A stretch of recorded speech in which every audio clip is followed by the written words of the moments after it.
वालेकुम। कैसे हैं आप सब लोग? उम्मीद है सब खैरियत से होंगे।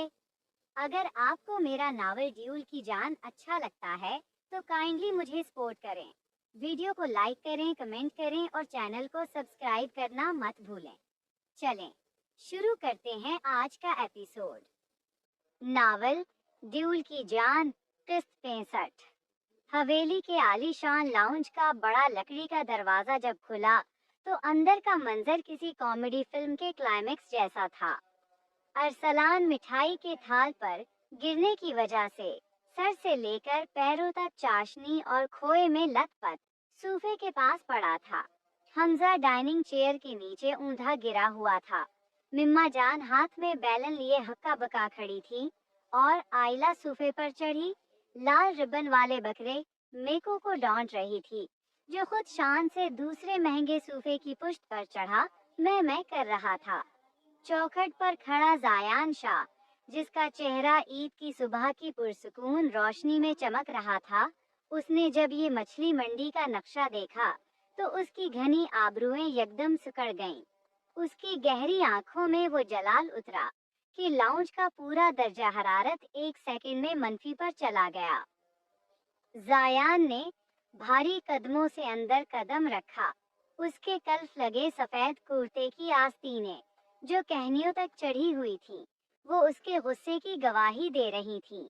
लाउंज का शीशे का दरवाजा उसने इतने जोर से बंद किया कि हमजा की जान हल्क में अटक गई। ये क्या तमाशा है? जायान की गुर्जदार धीमी मगर हद दर्जा रोबदार आवाज लाउंज में गूंजी। उसकी आवाज सुनते ही अरसलान, जो अपने कुर्ते पर लगी गुलाब जामुन हटाने की कोशिश कर रहा था, वहीं फ्रीज हो गया। हमजा ने दबा दबा कराहते हुए कुर्सी के नीचे से अपना सर बाहर निकाला और जायान को देखकर फौरन उल्टे पांव पीछे होने लगा। थ्रेड आयला ने जैसे ही देखा कि जायान फुल गुस्से में है, वो फौरन सोफे से नीचे उतरी और मिम्मा जान के पीछे जाकर छुप गई। भाई, वो बकरा, अरसलान ने लकलकाती जबान से बोलना चाहा, मगर जायान की एक खूनख्वार नजर ने उसे खामोश कर दिया। मैंने तुम दोनों अकल के अंधों को क्या कहा था? जायान अरसलान के बिल्कुल करीब आकर रुका। उसका कद आवर वजूद उस वक्त अरसलान पर होलनाक साया फिगन था। मैंने कहा था कि आयला का ध्यान रखना और बकरे को लॉन से बाहर मत आने देना। तुम दोनों 20 साल के गधे मिलकर 1-2 महीने के बकरे को नहीं संभाल सके। भाई, मेरी बात सुने, ये बकरा नहीं है, ये चीते का बच्चा है। इसने मुझ पर हमला किया। हमजा ने कुर्सी के नीचे से सफाई पेश करनी चाहिए। हमजा शाह। जायान ने रुख मोड़े बगैर उसका नाम लिया और हमजा ने फौरन अपने मुंह पर हाथ रख लिया। अगर अगले 2 मिनट में ये लाउंज साफ न हुआ और तुम दोनों चमकते हुए नजर न आए तो कुर्बानी के चाकू से अगला नंबर तुम दोनों का होगा। जायान की ये धमकी 100% सच्ची लग रही थी। हमजा और अरसलान ने एक दूसरे को देखा और बगैर कोई सेकंड जाया किए सफाई के सामान की तरफ भागे। अरसलान, जो खुद चाशनी से लैस था, वो किचन से वाइपर और कपड़ा उठा लाया। मिम्मा जान, जो अब तक गुस्से में थी, जायान का जलाल देखकर खुद सोफे पर बैठ गईं। देखो जायान, उस अरसलान ने मेरी मिठाई का क्या हाल किया है। और हमजा ने शेर खौरमे की चादर खींच दी। मिम्मा जान ने जुल्ती पर तेल छिड़का। मिम्मा जान, प्लीज साइड मत लें, भाई कच्चा चबा जाएंगे। हमजा ने फर्श पर पूंछा लगाते हुए धीमे से रोते हुए कहा।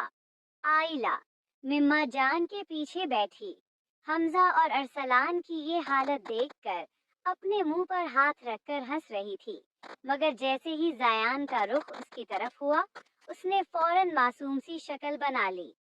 जायान आइला के पास आया। उसके चेहरे की सख्ती आइला को देखकर थोड़ी मध्यम हुई, मगर डांट अब भी बाकी थी। और आप? जायान ने आयला की आंखों में देखा। आपको मना किया था ना कि बकरे के पास नहीं जाना। अभी आपके जख्म ठीक नहीं हुए। अगर ये आपको टक्कर मार देता तो सूफे पर चढ़ने की क्या जरूरत थी? आयला ने अपने दोनों कानों को हाथ लगाया। उसकी लाल कांच की चौड़ियां खनखनाए। सॉरी जायान, मैं तो बस मेको को रब्बन बांध रही थी। उन दोनों ने उसकी रस्सी खोली। उसने उंगली से हमजा और अरसलान की तरफ इशारा किया, जिन्होंने मजलूमियत से भाई को देखा। जायान ने एक गहरा सांस लिया। आयला का हाथ पकड़कर उसे दोबारा सूफे पर बिठाया। खामोश बैठे अब यहाँ। जहाँ नीचे लाउंज में ये तूफान बरपा था, वहीं जुनेरा अपने कमरे की खिड़की के पास खड़ी थी। नीचे जायान भाई की कड़कती हुई आवाज उसके कानों में पड़ रही थी, मगर उसके दिल का तूफान उससे बड़ा था। इसके फोन पर शहरियार शाह का आखिरी मैसेज चमक रहा था। सर नहीं शहरियार, कम अज कम ईद के दिन तो नहीं। ईद की छुट्टियां अच्छी गुजरें आपकी। अपना ख्याल रखिएगा। जुनेरा का दिल इस बात पर बुरी तरह धड़क रहा था कि शहर का सबसे मगरूर बिजनेसमैन उससे अपना नाम लेने को कह रहा था और उसकी फिक्र कर रहा था। वो जानती थी कि अगर जायान को इस बात का जरा सा भी इल्म हो गया तो हवेली में जो बकरे का हंगामा हुआ है, उससे 1000 गुना बड़ा हंगामा खड़ा हो जाएगा। जायान शाह कभी बर्दाश्त नहीं करेगा कि शाह मेंशन का कोई बंदा उसकी बहन से बात करे। मगर उसने जवाब दिया, आपकी ईद भी बहुत अच्छी गुजरे सर। आप भी अपना ख्याल रखें। उसने मैसेज भेजकर फोन बेड पर फेंक दिया और अपने चेहरे पर हाथ रख लिए, जहां मेहंदी की खुशबू के साथ उसके गालों पर हया की सुर्खी दौड़ गई थी। दूसरी तरफ शाह मेंशन में शहरियार ने जब ये जवाब देखा तो उसने चाय का कप साइड पर रखा और उसके तीखे नील नक्श पर एक फातिहाना मुस्कुराहट आई। वो जुनेरा के उस डर और हया को बहुत अच्छे से समझ रहा था और ये चीज उसे जुनेरा के और करीब ला रही थी।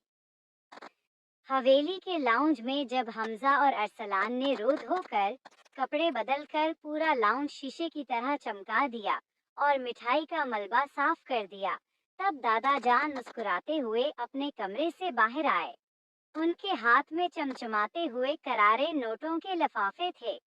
बस करो जायान, ईद के दिन बच्चों को इतना नहीं डराते। देखो, बेचारों ने पूरा घर चमका दिया है, दादा जान ने सूफे पर बैठते हुए कहा। दादा जान को देखकर हमजा और अरसलान की जान में जान आई। वो दोनों फौरन दादा जान के पैरों में बैठ गए। दादा जान, भाई तो बस हमें कुर्बान करने वाले थे, अरसलान ने रोती सूरत बनाई।